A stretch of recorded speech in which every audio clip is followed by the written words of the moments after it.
Units responding to 64 miles. The victim is still locked in the vehicle with multiple stab wounds. 10-4. Someone stabbed his father is what we were getting. The victim has somebody driving them to the hospital, and the suspect has locked himself in a car near mile 64.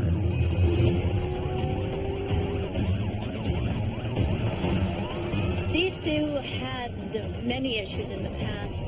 Never good. Units responding to 64 miles. There's now our suspect who's locked himself in the vehicle. The story's changed. I guess the suspect is now the victim, but the father is driving to the hospital. We're not going to get this one figured out until we get there. And the man waiting in the car is no stranger to the troopers. He's made threats that he will shoot it out with troopers. He does have access to weapons where he usually stays. We don't know if they're with him. We don't even know whose car he's in. Officer safety, of course, is number one. But Sergeant Manrique must get there safely first. Oh, Lord. I hate these roads. We got the freezing rain, and then we got snow on top of that. So the roads are actually pretty slick.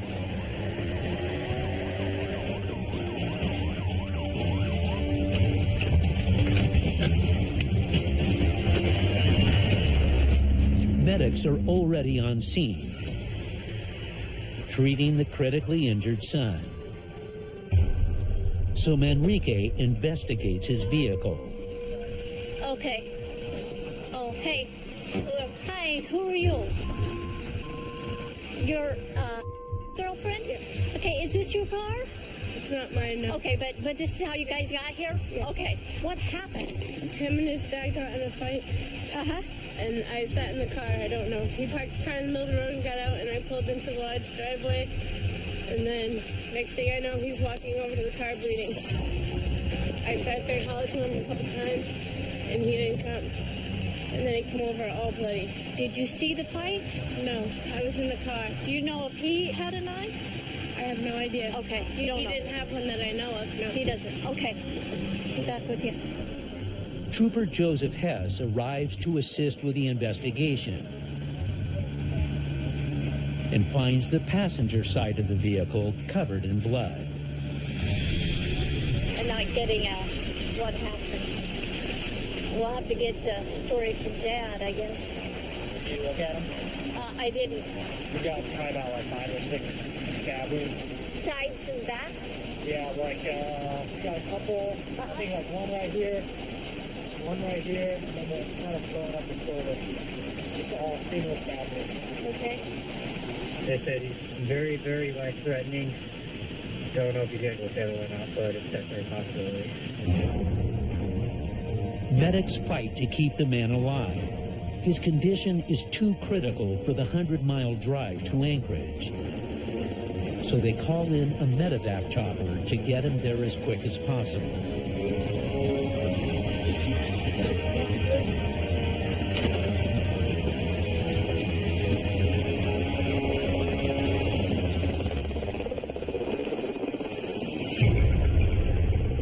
Troopers now turn their attention to the other party in this fight, the critically injured man's father. Somebody saying that his dad still might be up at 61 miles? They're stopped, their hazards on. Okay. Apparently he's in bad shape, so. Okay, we'll head that way then.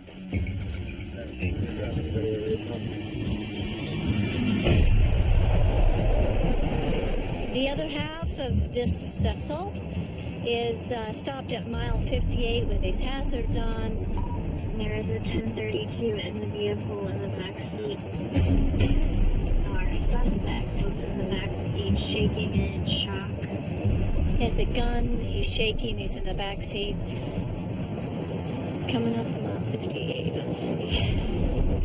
There it is. Okay.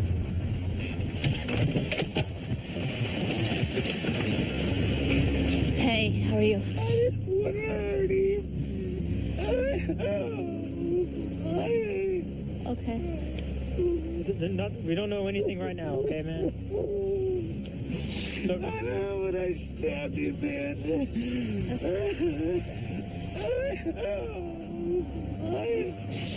He's psychotic. He really is. Okay. I'm concerned about shock, so if we could get you someplace warm, All right. and then continue on to the hospital.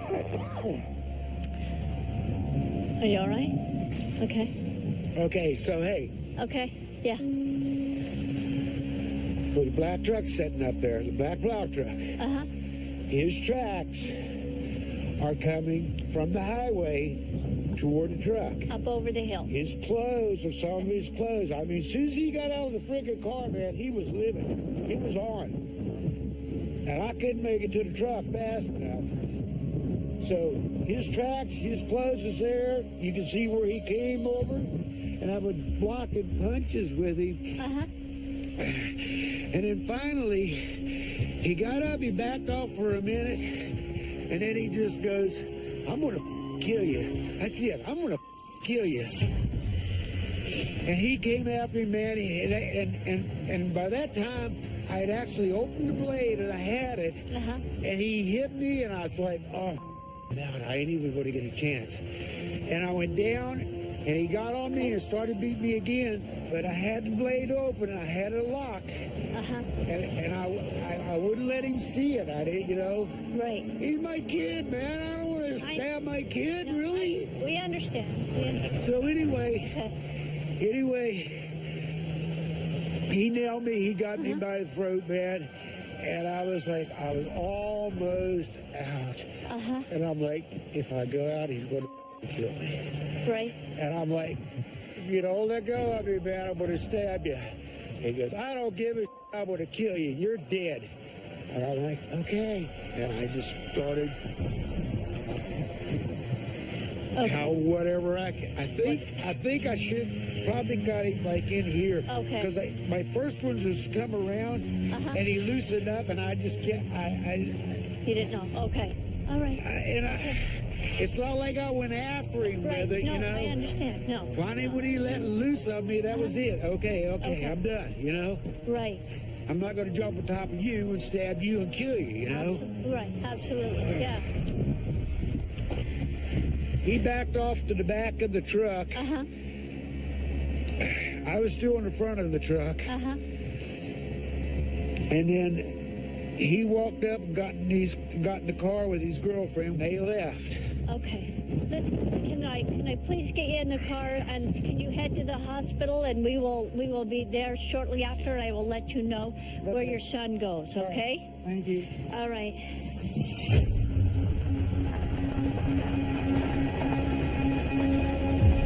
So we'll go to the scene to see if what he says we're going to find.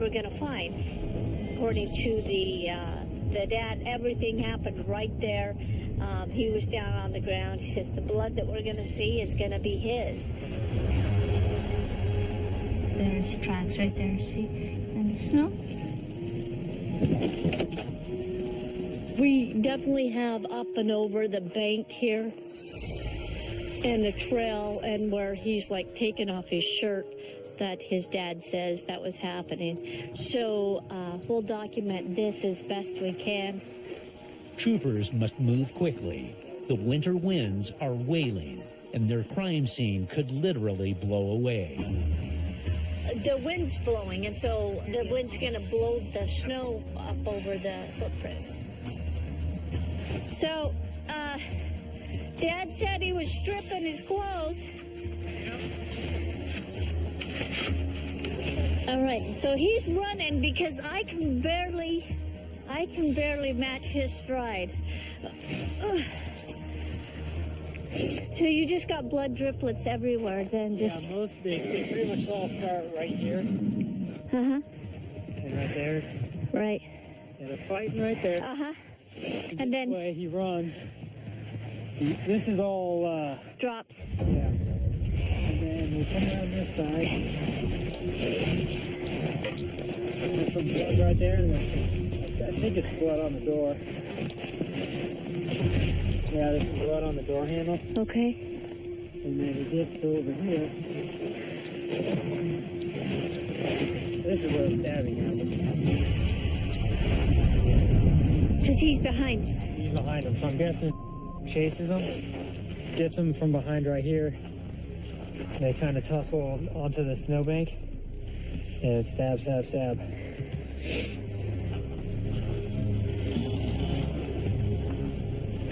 Okay. All the evidence seems to corroborate the father's claim of self-defense. It was pretty much a straight line right for Dad. Sergeant Manrique will submit the evidence to be used for trial. The snow is deep, and so we could see where there was an altercation. We could see where one person ran from the roadway towards the other person, and that's what the scene tells us. The scene actually just corroborates what they had to say. And the son still remains in critical condition at a hospital in Anchorage. The dad was upset. He said, I didn't want to stab my son, but at that point, he felt like he had no other choice. He said he was going to kill me. Both people have serious injury, and it's tragic. Family violence, it's always tragic.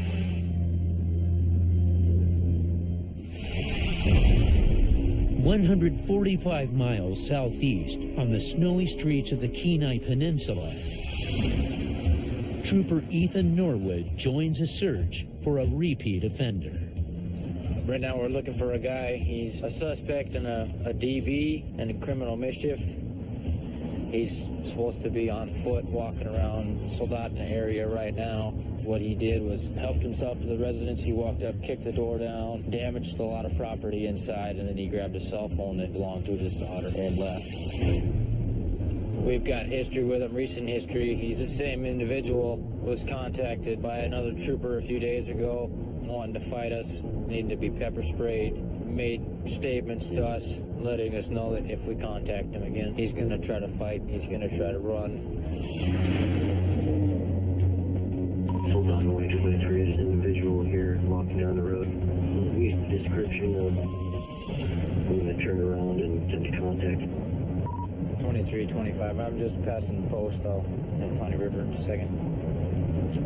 We're gonna make our way out and see if we can't give him a hand. If you want to make sure you get somebody else with you, because he's gonna fight.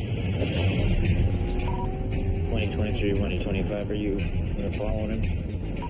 Negative, he's on the long straight stretch next to the airport. I'm at the elbow here.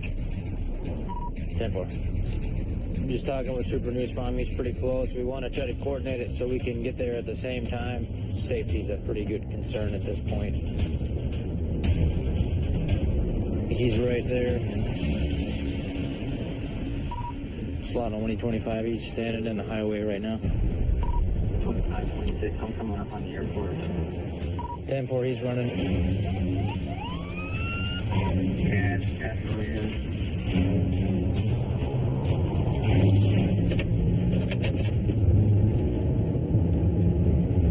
Okay, he's gonna approach us here.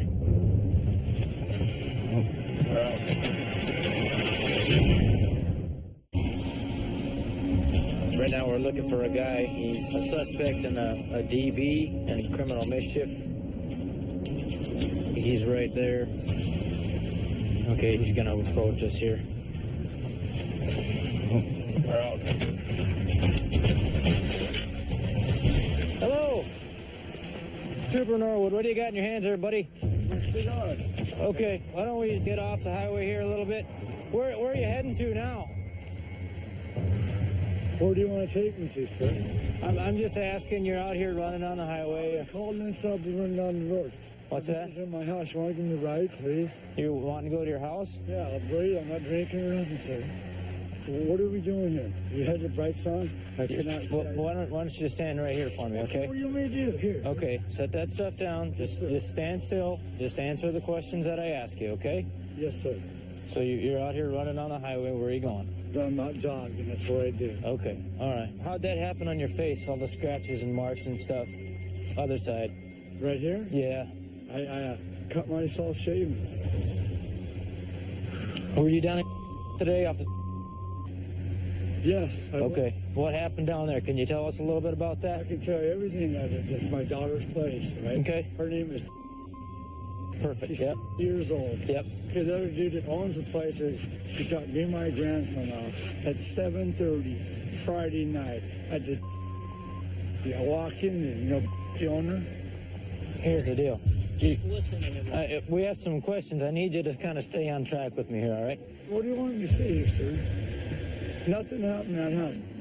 If nothing else happened, then that's, Nothing else happened. No, you arrested us and put me on her hand. What do you want to do? You're taking off your shirt. I'm curious. Well, okay, no. Why would you think we were going to arrest you? Because checked it. I'm not. Or whatever you want to do. Do you have more things to tell us? Are you done? I ain't even talk anymore. Okay. Hands behind your back. Hands behind your back. I ain't talking anymore. I don't. Did they call you? I don't think. Good one, that's you. Let go of your hands. Stop. Just stop. You guys stop. Yeah, my Houdini. What are we doing out here? We're double locking them so they don't tighten up and make it worse. You never told me to arrest me for yet. Okay. Get your hand off me. Don't even talk to me. I'm not arresting you tonight, okay? He is. Let's go. Good. Okay, let's go. Don't ever put your hand up again. I can kill you. He wouldn't provide any statements that were relative to the story. Didn't want to answer my questions. I'll get naked for you. I know that. Please don't get naked for us. We weren't getting anywhere with the interviews. Treat me like a man. I'm a man. We are. We made the decision to go ahead with the arrest. Thank you for the ride and nice service. I don't need it back. It was good that there was 3 or 4 of us there. It helped, I think, with him realizing that it probably wasn't a good idea to fight us. And ultimately, it was a safe resolve for all of us. As one shift ends in peace, another is just beginning in Wasilla, Back up 43, did you copy? where Trooper Tim Cronin is patrolling the busy Connect Goose Bay Road. Yeah, look at this thing. Won't be 24, won't be 43. Just got a suspicious vehicle, and it just pulled into this gas station. 43, 10-4. Just got a smashed windshield, so we'll go see what we can find out about it. Where'd it go? The driver tries pulling out of sight with no luck. Yeah, there it is. There's a male and a female in that vehicle. Trooper Jesse Darby cautiously approaches from the other side, cutting the driver off. Back on 43. Myself and 24 will be 10-6 with a suspicious Ford Ranger. Such a sketchy car. 259-4. Yeah, he's acting all sketchy.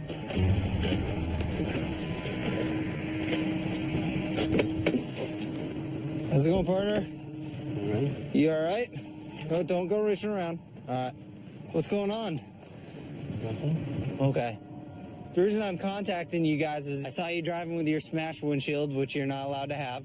You don't have mud flaps on your vehicle. And then you parked on the side of the building. Then when I went to pull in, you came around here and blacked out. So what are you guys doing? We're just coming to the store to get propane and get me something to eat. Hey, you're right? My name? Yeah. Amber. Amber? Cronin thinks he recognizes the passenger. It might be a 1099 subject right there. He believes she has a warrant for 7 felonies and 2 misdemeanors. But she claims to be someone else. Amber, what's your last name? Okay. Ma'am, do you want to open your door and talk to that trooper right there? You were changing? Okay, go you get changed. The female isn't dressed for the weather. She's not wearing any pants. Okay. Let her go ahead and get changed. Do you have your driver's license on you, partner? Do you have a driver's license? Okay, why don't you have a driver's license?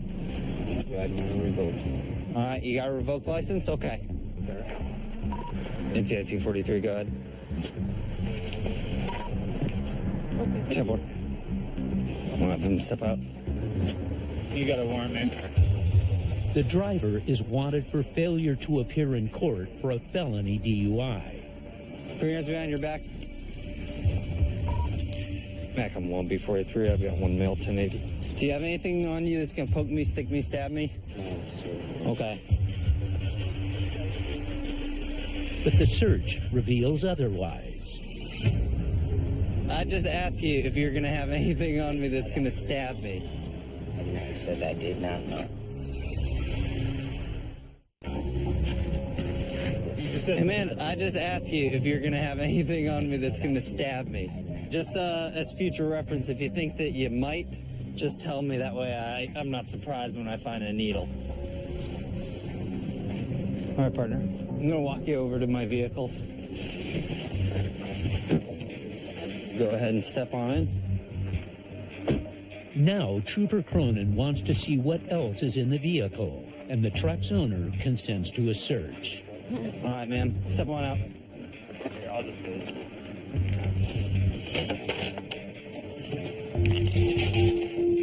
We got some ammo in the vehicle, but I'm not seeing a firearm.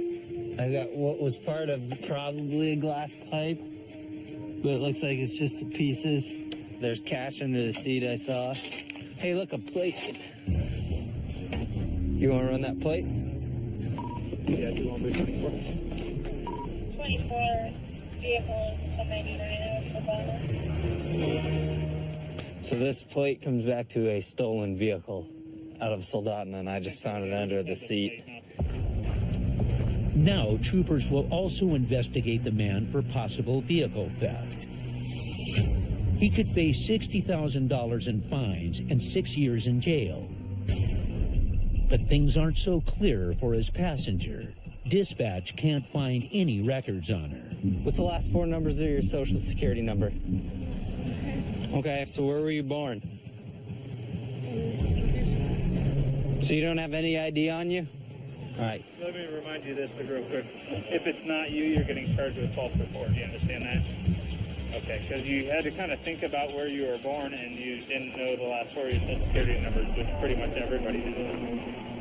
The suspect sticks to her story, but Cronin is already on to her. I had a picture of her. It came across my desk last week. At first, I forgot the picture was in my vehicle, but I remembered what she looked like. 21 is 414. Okay. Doesn't that look like her? Oh, yeah.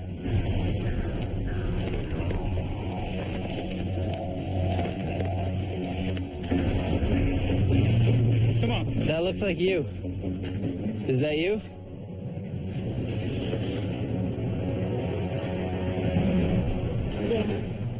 All right, step on out. Hands behind your back. She's got a warrant for 7 felonies and 2 misdemeanors. Some of the crimes being fraudulent use of an access device, basically using a stolen credit card, felony level theft, and then misconduct involving controlled substance in the 4th degree, so felony level drug charge. Why'd you lie about who you were? Now I'm charging you with false report and false info. In the state of Alaska, you're not allowed to give a fake name when you're contacted by the police. That's a false information charge right there. She also consents to a search of her bag. There's a ton of needles. Oh, there's another one. She got the first right here. Bet you there's an ID in here. No ID, but plenty of other interesting items. Someone been stealing credit cards? That's kind of what it looks like. NCIC 1B24. Dispatch confirms the cards are stolen. 10-4. In addition to her outstanding felonies for drug possession and theft, troopers charged the woman for multiple counts of credit card fraud and reporting a false name. And they will launch an investigation into the vehicle theft. She's got a minimum of 2 more felonies I'm going to add on her tonight, possibly a third, depending on the dollar value that she stole. In all, she could face more than 10 charges and a long stint behind bars. She's definitely looking at more than a year now, because she already had these existing 7 felonies, so she's got a couple years over her head right there, and then she's getting busted for more felonies, so she's just adding years onto her sentence. So you guys have been looking for her for a minute, right? I started looking for her last week. I've been to a couple houses looking for her. I've been talking to people, and I ended up finding her in a place that I wasn't really expecting. I guess fate just kind of smiled upon us. Some cases have an unexpected resolution, but 230 miles north, in Fairbanks, winter weather is a sure thing.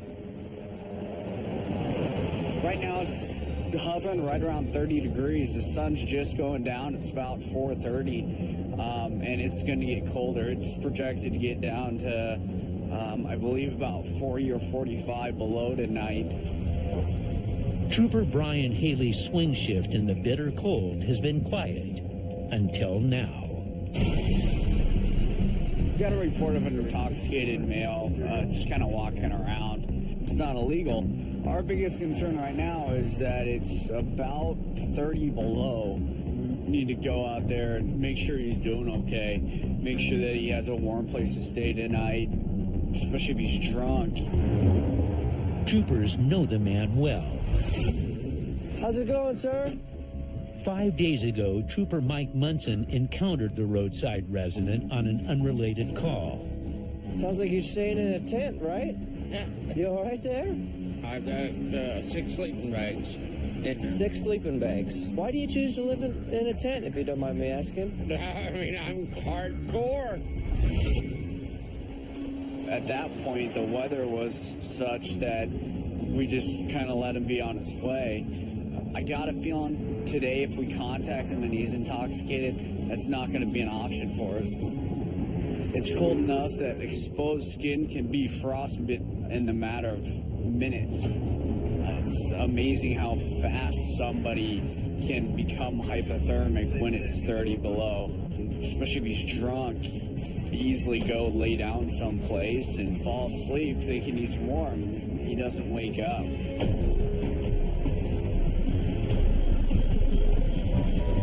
$10.22, I think I'm gonna be out with the complaint.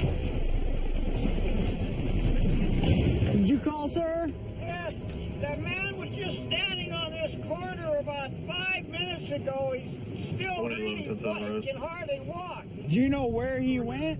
No, I missed him. He was standing right there on that corner. Okay. He either went one or two. He's got on a blue parka and a small backpack, and he's really wobbly when he's walking. Okay, I appreciate your call. Thank you. 2325, that was our complaint. Said he saw him over here on the corner. 10-4. You got it right in the trees right in front of you. 10-4. Let's go in the park here and let's go for a walk. Haley joins up with trooper sitters, and they head into the Alaskan woods searching for any sign of the man. Yeah. People think they're a lot tougher, especially when they've had a little bit of alcohol in them and they think that they're not as cold as they really are. Good gloves and good hat and whatnot, you know. I'm cold. I know he's got to be cold. There he is. Oh, geez. People think they're a lot tougher, especially when they've had a little bit of alcohol in them and they think that they're not as cold as they really are. Even in good hat and whatnot, you know, I'm cold. I know he's got to be cold. There he is. Oh, geez. Hey.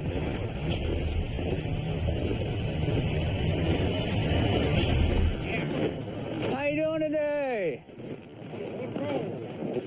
What do you got as far as a heater for you today? Just a little bit of wood fire, that's it. Other than the wood fire, do you got any, like, the propane heater or anything like that? Sorry, I don't. Okay. And you don't got it started yet, huh? Nope. How are your hands doing? The cold was not bad. Yeah. Can you do me a favor and just grab my 2 fingers there? See if you still got dexterity in them? All right, let's try the other hand there. You got your gloves close by? Got one coat bag. Let's see. You got an ID on you, like a driver's license? Why don't you throw your gloves back on, okay? Keep those hands on. You good? Oh, yeah, for the toughest concrete. Well, even concrete freezes, I think. I didn't believe that liquor would freeze. Liquid or liquor? Liquor. Yeah, it'll freeze if it's cold enough. How much you had to drink today?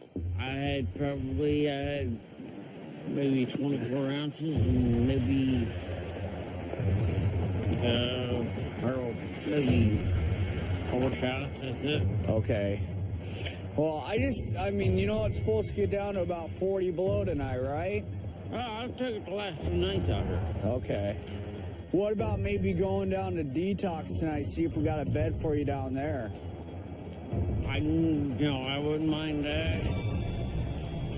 All right, well, let's start walking out to the cars here. And how long you been in Fairbanks? 10. 10 years? Oh, watch out there. The man gets a ride to a warm bed for the night, and troopers avoid what could have been another fatal statistic. Cool, I appreciate it, man. People, they come up here to Alaska and they're here to experience the wild. Some people do it by choice. Other people, it's because of the different circumstances that they're in. He's been out here all winter already. He's tough for trying, but it's good that he finally said, you know what, I'm just going to take the warm bed tonight.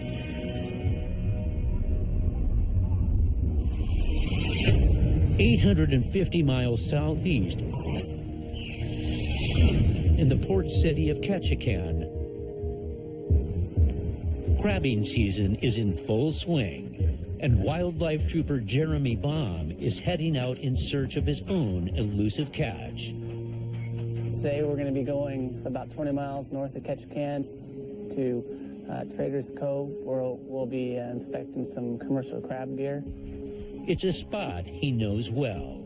A couple weeks ago I was up there and I found some of the gear to be illegal, but I didn't have a big enough boat to inspect the gear. So today we're going to inspect it and most likely end up seizing all the illegal gear, which could be as many as 20, 30 commercial-sized Dungeness crab pots. Observations for Saturday, January 18th. The weather for today is 40 knot winds, so it'll be a little rough, but this is a pretty nice boat, so that's our plan for the day.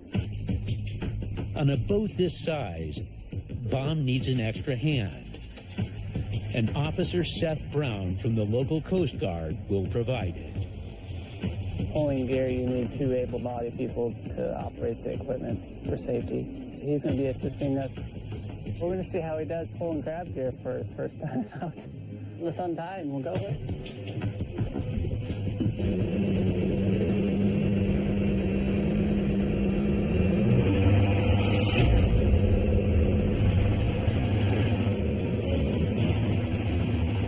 The seas around Ketchikan are known for their rich bounty, and Dungeness crab are some of the most sought-after delicacies, fetching over $30 a pop.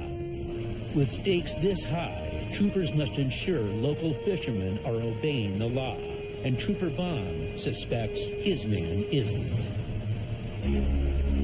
The suspect is going to be a person that I've cited many times in the past. Since I've been here in 12 years, probably a half a dozen times, different cases, mostly all for crab violations. And today, he has hidden his illegal pots in one of southern Alaska's most beautiful and most treacherous waterways.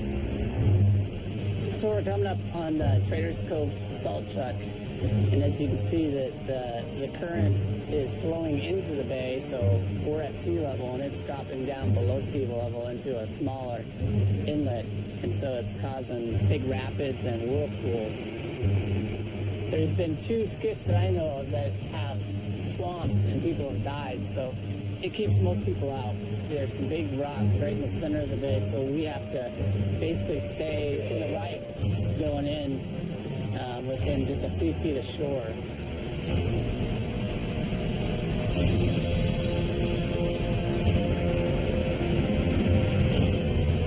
We need to hold on.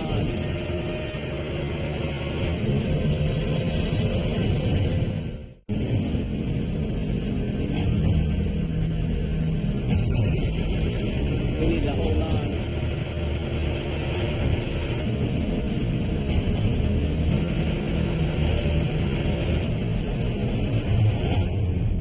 All right, we made it. We're good. Safely in the cove, Trooper Baum starts hunting evidence of the crabber. We have a pot coming up on the starboard side. On starboard? Yep. Our plan is to pull probably most of his gear if we start finding violations.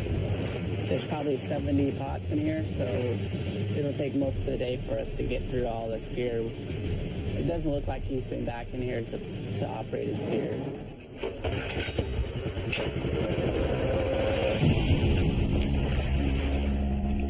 Confiscating these pots will hurt the crabber's wallet. The specially constructed 100-pound pots can cost upwards of $300 each. What we're looking for on a pot like this is one, the ADF&G markings that identifies the fisherman. This tag number here identifies the individual pot. We also have to check for the rings on the side. What these do is allow the undersized crab to come and go freely. So basically just the keeping size crab are the ones that get left in the pot. It should be able to fit in here like this. And then it's got a biodegradable escape mechanism, which right here, this is cotton twine. He's got it double looped. If it's proper, it's okay, but if it's tied where basically you're doubling up on the cotton, it would be illegal. In his case, he's done it so if either one of these rots and breaks, the door will come open. So this pot is legal, but judging by the look of the bait in there, this pot hasn't probably been operated in a month's time.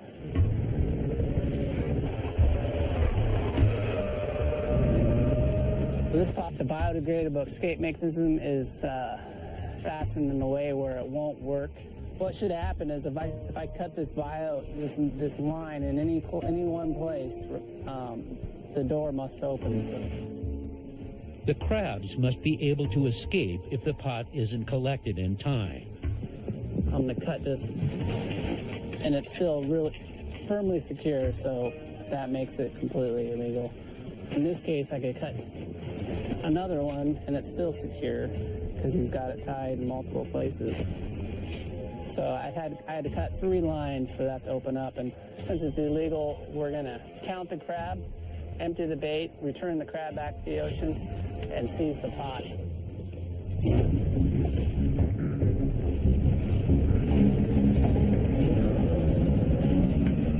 This pot we just pulled, it's got a commercial tag number on it, but it's last year's. So the fisherman, he left his gear out here all year long. It's probably killed a number of crab. So in this case, we're going to seize the pot and take it back to catch can.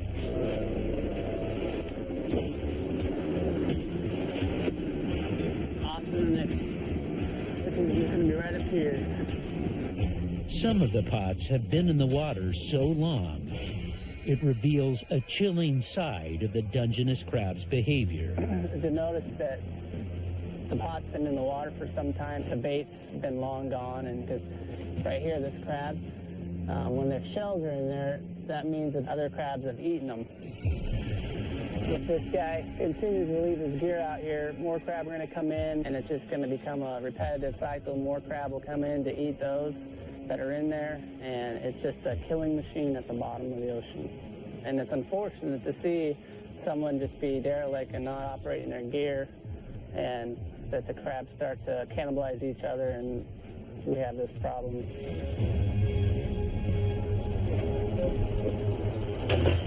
All in all, troopers released more than 200 crabs back into the water and seize a total of 12 illegal crab pots. There was more equipment that we found that was in violation. We didn't seize all of it. We just didn't have enough room. I mean, we could have piled the boat full of gear, but it just wouldn't have been safe today. But it's more than enough to land this repeat offender in deep water. For each illegal pot, he faces a maximum fine of $10,000.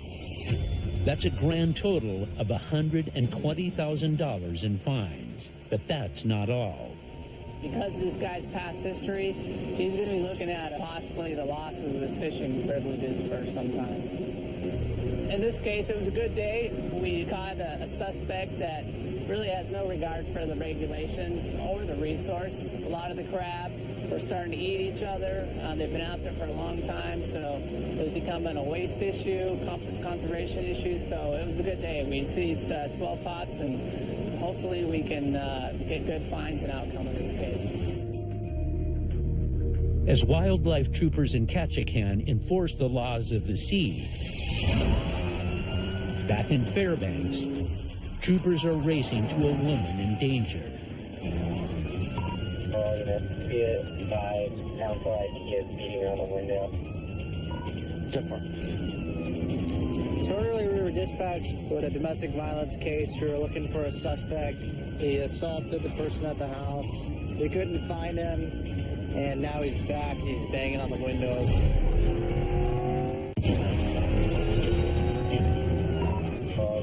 Be it 5, sounds like he is beating on the window. So earlier we were dispatched with a domestic violence case. We were looking for a suspect.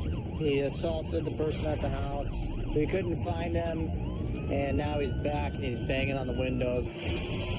We were going to try to get there to prevent her from getting harmed.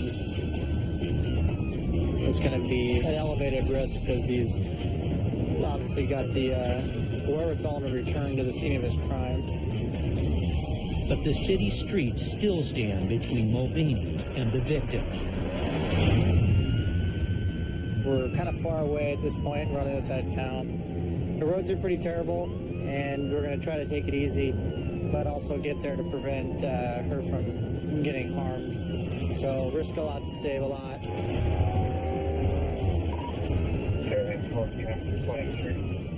Trooper Cebulski arrives on scene and moves in alone.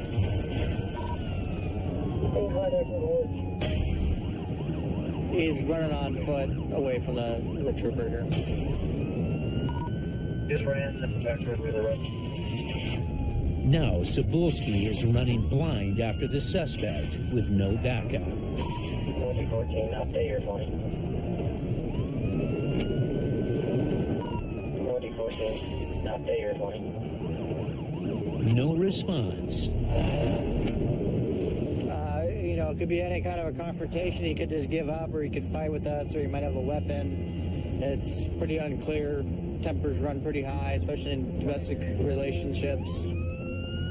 Just as Mulvaney makes it on scene, Cebulski gets the runner into a set of cuffs. 14, I'm on McGrath. Where do you want me to pick you up at? We'll walk back up to the road. 33 out of 14. We're gonna go help him get him out of the woods. Good boy. I'm not doing anything wrong. Just running from the troopers. Apparently, right? I didn't do anything wrong, and nobody can be arrested. You're not under arrest, man. We're just trying to figure it out. Just listen to Trooper Cebulski real quick. Okay, I want you to look at me, okay? Why did you take off? Why? Because I don't know who's pulling up. And I'm hollering, state troopers, stop. State troopers. When I heard state troopers, I stopped. After like 200 feet? Well, I was already gone. After you fell twice? I was already gone. Okay. All right. Let's go back to earlier. Okay. What happened earlier today? I just couldn't get my stuff and I was going to move out of the house. Did you have an argument while you were there? No, we didn't really have an argument. I said, honey, I'm back, I'm cold, can you please let me in? That's it. At any point during you guys' conversation, did you holler, yell, bang on a car? No. Well, none of that stuff happened. None of that stuff happened. I didn't have an argument with her. The man sticks to his script, but Cebulski isn't buying it. Let's go this side, okay? Earlier today, we got a report of a domestic disturbance here. Before we arrive, the individual leaves in the vehicle. Within an hour and a half, we get another call saying he's back at the house. He's knocked on the door. We respond. I see someone take off into the woods. I chase after him. Then 100 to 150 feet after yelling his name, he ultimately stops, confront him in the woods, and take him into custody. I'm a good guy. I just really was under a lot of pressure, a lot of pain. I quit smoking. Watch your foot. It's going to get hit.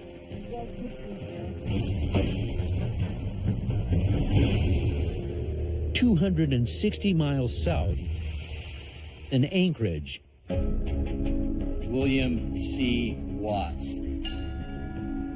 Troopers are commemorating those who've paid the ultimate price. Isaac Evans.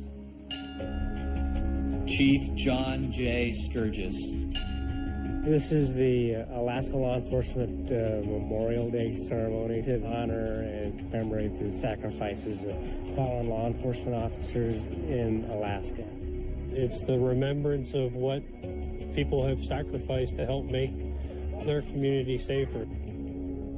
On the lawn of Alaska's new state-of-the-art crime lab, troopers and their families honor each of the 64 officers killed in the line of duty since 1897. Law enforcement personnel in Anchorage come to pay their respects.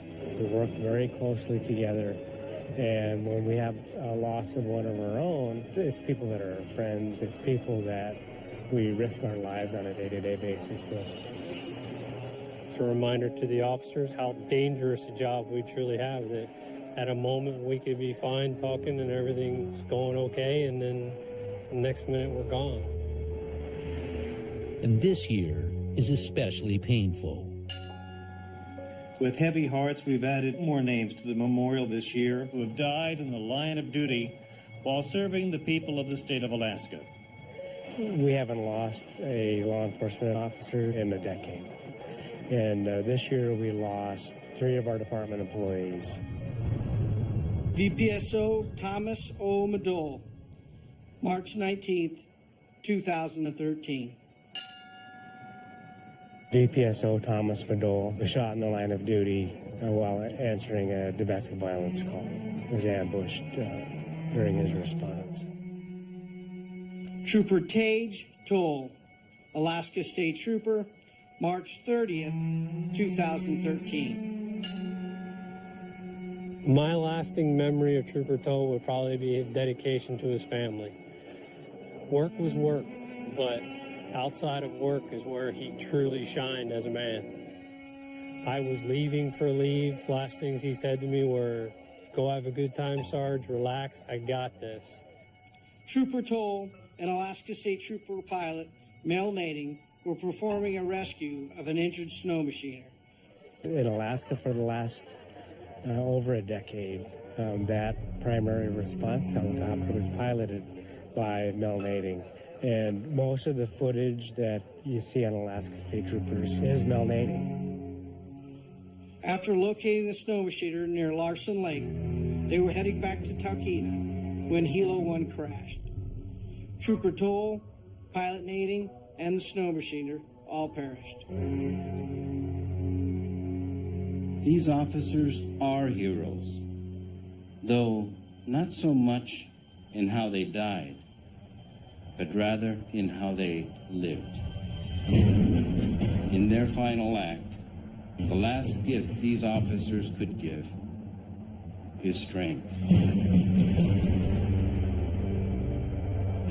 Those of us that have become Alaska State Troopers or Alaska Wildlife Troopers, we all knew that the time might come where we would be asked to give our lives for somebody else. Our families know that the time might come that when we kiss them goodbye and go to work, that might be the last time. But in order to just live day by day and keep doing what we do, oftentimes we put that in the back of our minds. But it's a greater calling, you know, it's a greater calling that we have. So as you leave here today, honor our fallen by walking a little taller, with the pride and strength that has been handed to you by heroes.